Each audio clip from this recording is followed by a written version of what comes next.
Today's movie is a forgotten late 80s slasher that feels like 5 ideas mashed into one. Welcome to Sick Flicks, where I take a deep dive into the cinematic sewer to help you embrace your inner gore geek. I'm Mike Bracken, aka the Horror Geek, and today we're tackling Tibor Takash's weird late 80s slasher flick, Madman. Released in 1989, this one was a cable staple for a few years and a title you'd always find in the horror section at your local video store. I will admit to having a fondness for it back in the day and was curious to see how it held up in 2025. Spoiler alert, not as well as I'd hoped. At any rate, this weird story about a killer from a book brought to life feels like a test run for Carpenter's In the Mouth of Madness, even if it's nowhere near as good. But enough about that. Can this mutilated madman offer enough readers to earn a coveted 5 barf bag rating? Let's get to the gore and find out. Oh, and before we get started, today's video is sponsored by patrons Red McCormick, Disinterested Handjob, and Isha Wright. If you'd like to help sponsor some videos and free me from the shackles of YouTube's tyranny, you'll find a link to my Patreon in the pinned comment and description below. And now, let's get bloody. And we open with the most boring title card in show history. At least it's grammatically correct, I guess. Hey, Jenny Wright, I swear we're gonna cover Near Dark one of these days. And yes, I know, she was also in Pink Floyd's The Wall. You may not know Clayton Rohner's name, but dude's probably been in something you've seen. Human Centipede 3, the old Good vs. Evil TV series, or April Fool's Day, most likely. Randall William Cook sounds suspiciously like a serial killer name. Cook went from being an actor to working in visual effects on titles like Lord of the Rings. Oh, and he did them here, too. Show off. Written by David Chaskin, who also got a writing credit for A Nightmare on Elm Street 2. Directed by Tibor Takash. We last saw him when I covered The Gate. City establishing shot. Now it's a building establishing shot. Oh, goodness. I'm late for Beatnik Poetry Night. I couldn't possibly go without my beret. Hey, checkouts at 11 a.m. Sharp. Hello? Yes, the refrigerator is running. Oh, very funny. A young Larry Bud Melman runs a hotel before getting his big break. Do you kids even remember Late Night with David Letterman regular Larry Bud Melman? Christ, I'm old. My mother was very disappointed when I was born. She didn't want a boy. She wanted a divorce. Are you boys building an interocitor in here? No. Oh, great. He's not building an interocitor. He's doing alchemy. Well, he probably won't mind if I eat some of his leftover Chinese. Ew. This movie is part of the Joe's Apartment cinematic universe confirmed. Hey, we have a no pets policy for a reason. Look at the size of those turds. You could say this movie is already pretty crappy. Hey, is Helena in there? Is our killer Julian Sands? I was wondering, can you tell me the Nike slogan? Just do it. Nailed it. I will say, this lighting scheme in here is very reminiscent of Mario Bava's work in Blood and Black Lace. Cameraman's like, bet you can't find me on the set. Great, he's cooking meth in here. This guy is just breaking all the rules. And jump scare. These look suspiciously like the stop-motion creatures from The Gate. Over in another movie, here's our femme fatale. Yes, the new Sylvia Plath collection is very uplifting. Anyway, she's gotta make a call. And this is one way to make an entrance. Oh no, please don't hurt me, stop-motion claymation monster! Much of madness, more of sin. Sounds like a Sutter Kane novel. Oh hey, it's modern day Jenny. She's smart because she wears glasses. I'm bored. I'm gonna call the corner store and see if they have Prince Albert in a can. That never gets old. And then we learn who she is. Well, Richard, it's me, Virginia. Fitting that she's a Virginia, since she always reminds me of Virginia Madsen in this movie. Turns out she's shooting her shot. I'll be up for a while, so if you get home before, too late, just give me a call, okay? Sounds like an open invitation for a booty call to me. Yeah, great, someone just tossed some roses on her floor. Yes, a piano factory. This guy almost got fired for not putting in enough shifts. Guessing about 10 of you will get that, and I'm okay with it. Anyway, this is interrupted when someone's at the door. Don't answer, it's probably a land shark. Wait, if this is her booty call, why is she putting on more clothes? This chick might not be the sharpest knife in the drawer. Also, she told him to come on up, but she's had time to get dressed and tidy up. Does she live on the 900th floor? Fun fact, this apartment today costs $8,000 a month to rent. Probably still has the same old appliances, too. Oh god, is she dating John Constantine or the Angel Castiel? He could also be a discount Dennis Miller. Nah, fuck it. Who wants pie? God, honey, are you reading pulpy horror novels again? Why can't you be like the other girls and read Harlequins? Looks like he's got some things he needs to get off his chest. Like some of this hair. Anyway, this is turning into some kind of weird, erotic Cliff Notes version of the book. Corner's in an alley, and it begs it to come home with him, but it hates him. Outside, Billy Joel keeps practicing. Hey, bookstore establishing shot. I'd spend all day in that place. Inside, Gina Davis gets ready for her next big scene. Wait, that might be more like discount Debbie Mazer. Great, now it's a Summer's Eve commercial. I don't know what to do about this not-so-fresh feeling I keep getting. Hey, Chris Farley! Anyway, Virginia's looking for a book. I'm looking for this book called I, Madman. Title mention, finish your J&B. Unless you're in Australia, where this was apparently released as hardcover. I'm not sure why, but I'm suddenly feeling boxed in. Oh hey, it's the chest from earlier. And it's got a cute little claymation monster in it. Never mind, just more crap. How many copies of 50 Shades of Grey did one guy need? God, look at all these books. It's like heaven on earth for my nerd ass. Don't mind me, I'm just looking for the Hepcat poetry section. Are you on our mailing list had a significantly different meaning in 1989? Or in another movie, this dude's like, tell me about your father. They just spliced in auditions for this movie. Hey, is that Bronson Pinchot? He's late because he was busy auditioning for Perfect Strangers. Back on stage, it looks like someone's getting smothered with pillows. Hell yeah. No, not like that, you pervs. The actress, by this actual pillow. Not gonna lie. If 1989 was a person, it would be this dude. Now she's gonna do some street walking. Hell yeah. No, I mean she's walking down this street. Back in the days when Book City delivered instead of Amazon. Seriously, how could she afford a place this size in the city working in a bookstore? Oh, sweet, it's my copy of I, Madman. And they were no longer little girls. Now they were little women. Hey, did we warp back into the past? And it looks like someone gave her a pearl necklace. Hell yeah. No, an actual pearl necklace. Settle down. Man, she is creeping like this is a TLC song. But she's not the only one creeping because she skulks right into this jump scare. Dude looks like Anakin Skywalker in the Ghost Jedi scene at the end of Return of the Jedi. Had some work done. What do you think? Oh, wait, it was just what she was reading in the book. What a swerve, said no one. Looks like this guy's letting off some steam.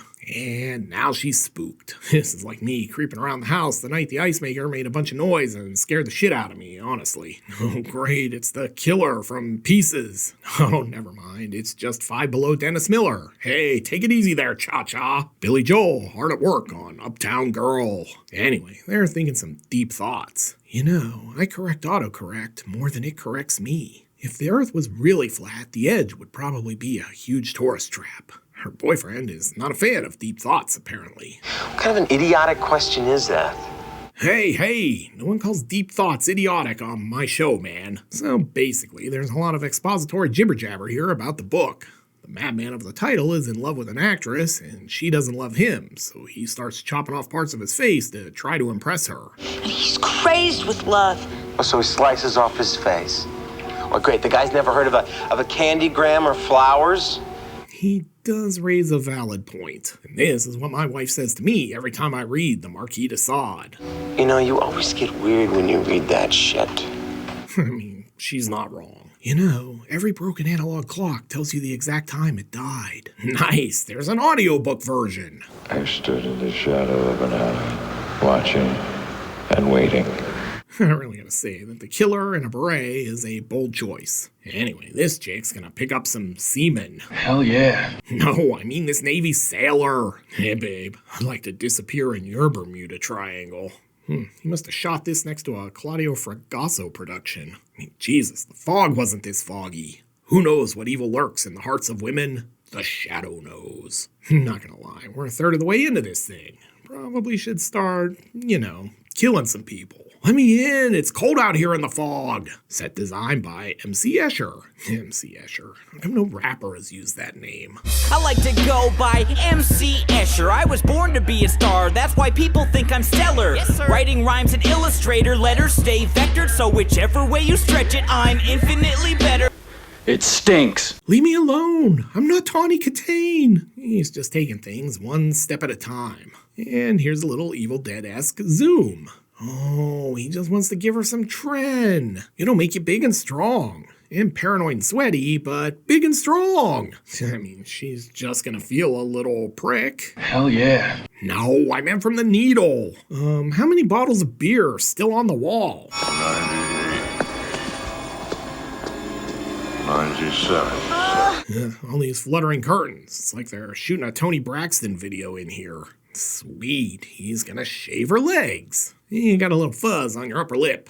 Don't worry, I got it. Oh, never mind. He scalped her.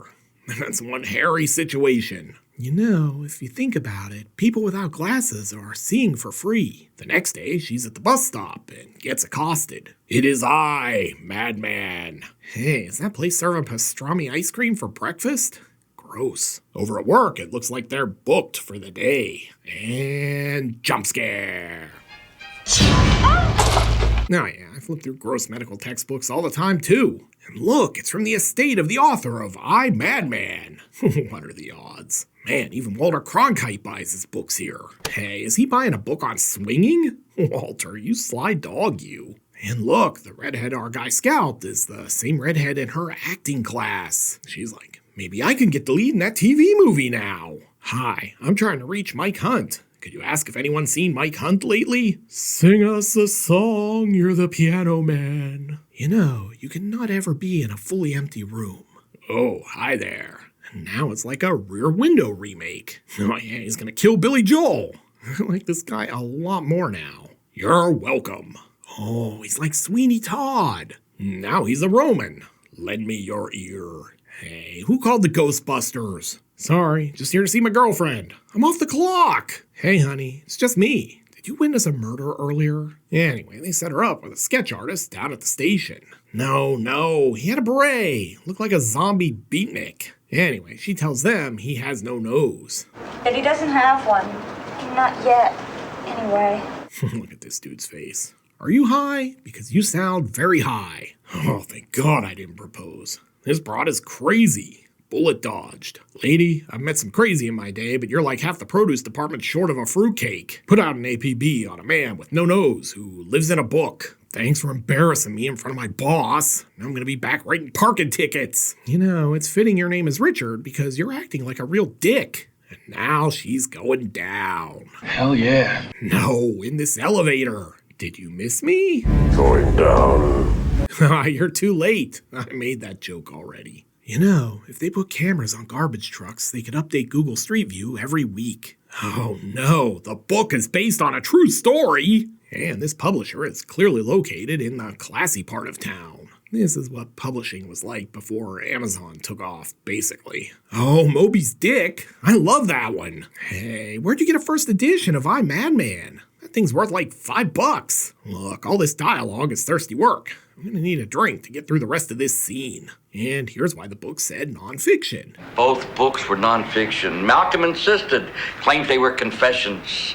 Back at the station? Look, I don't need an extended warranty. Drive a cop car. Oh, it's a telephone booth. Bet half these kids have never seen one. And wow, does she sound crazy. I'm telling you, it's Brand, and he's back to finish what he started, what he wrote about doing in the book. And more deep thoughts. You know, your life can't fall apart if it was never together to begin with. Oh, look, her weird actor friend is back.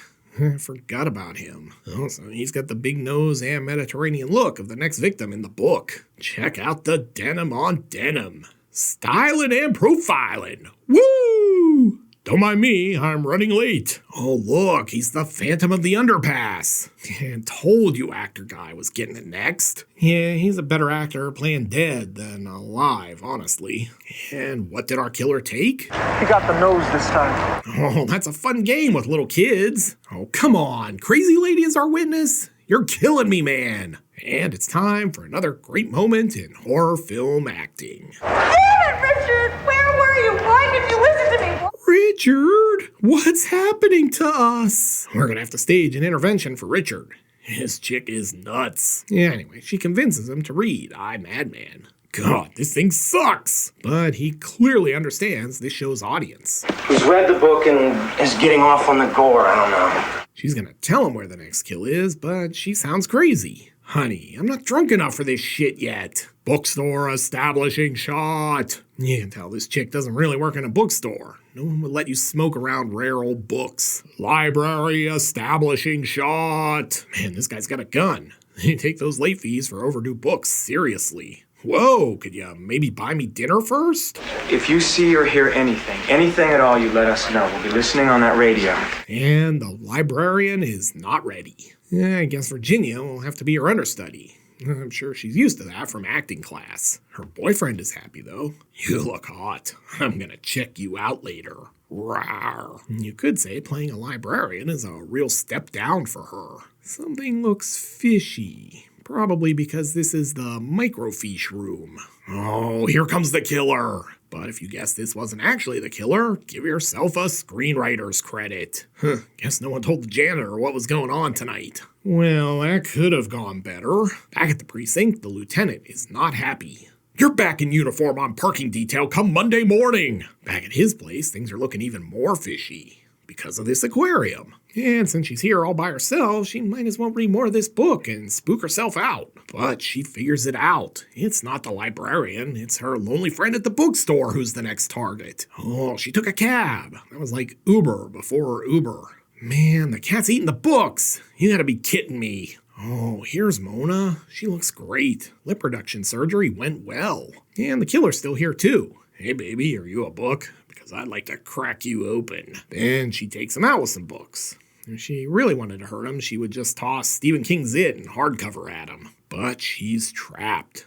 Oh, this is just great. Oh yeah, our killer is looking fantastic. She should really book it on out of there. And jump scare. I guess that's about all we can hope for at this point. Come back, babe. I just want to read you some Tennyson poems. And he's still chasing her. Why won't you share your heart with me? That's her throat, not her heart. There's probably an anatomy book around here somewhere if you're confused. But before he can strike, this happens.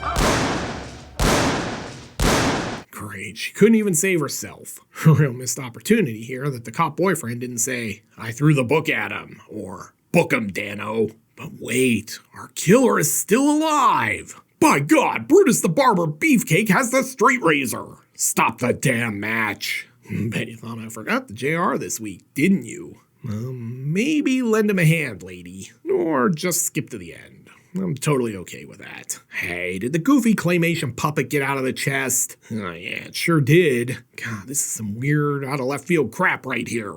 And it's a fight to the death. Yeah, at least I think it is. The FX are kinda dodgy here. Great, now it's gonna eat them too. But our madman is still in it. Sorry to extinguish your hopes of killing me. Anyway, the monster gets killed by some glass, and your guess as to what the point of this was is as good as mine. Now, where were we? Oh, right, I was killing you. Except our claymation monster is back. He's half the monster he used to be. Not gonna lie, I kind of feel like this movie just said screw it here in the last act. And they go out the window. See you next fall. God, look at all that litter. So, our heroes survived, even though they basically did nothing.